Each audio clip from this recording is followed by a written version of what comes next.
काका बप्पा हमरे ठू घर बनवाए रे, वह घर में पूरे गांव के मनई अमाई जात रही। काका या कई बात का सुनत हो? का हो बोला? वो कई झूठो बात का सुनत हो? वाह देखो बाप रे,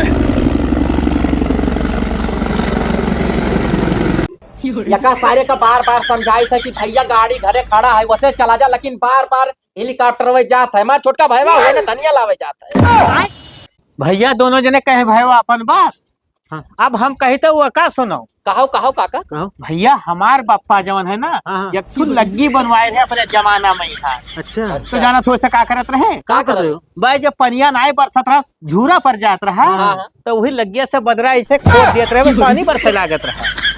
लेकिन काका वो लगिया रखत कहाँ रहे?